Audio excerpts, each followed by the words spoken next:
Hey everyone, this is Karen and I'm talking with Susan today on Stories on the Train. Hey Susan, how you doing? I'm good. How's it going? Having fun? Good. What brings you to the train today? Well, my wonderful favoritist sister-in-law, Karen, which is you, said, "You want to go on the train?" I was like, "You betcha. Go to Cleburne and do some shopping." So that's it. We're headed back to Temple now. Had you ever been to Cleburne before? No, have not been there, which is what part of it we got to see today since we didn't have a lot of time. It's really cool with all the shops. My favorite. Cool. So on the podcast I usually ask my guests 3 questions. And the first one you've already answered, so what you're doing today on the train.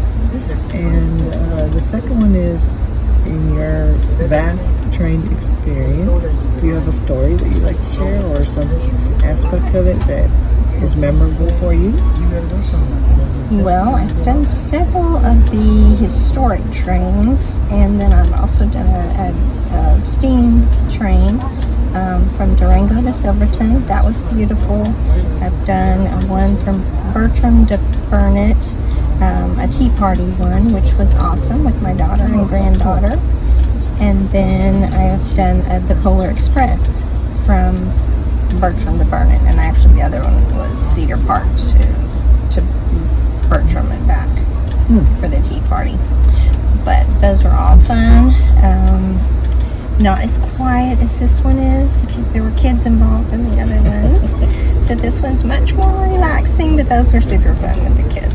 So Nice. yeah. That's cool. So you mentioned that this is kind of quiet. And the surroundings, what do you remember? On this, some really pretty scenery, which makes me want to go to Cleburne in a car, so I can stay as long as we want to go through and see the town. From what we can see from the stores, it looks like it has a pretty courthouse, so that'd be fun to go see it. And I also heard there's some museums there, like Gone with the Wind, which will be fun, and a train museum there too, I think. So looking forward to going back. By train would be awesome, but it just doesn't give us quite enough time unless we spend the night. So, but yeah, super fun, beautiful. Cool. Do you have any recommendations for someone else who's never taken the train before? You definitely need to do it, and do it with someone that you really enjoy spending time with, because you're going to have a lot of good quality time to spend with them there and back. And while you're there, shopping.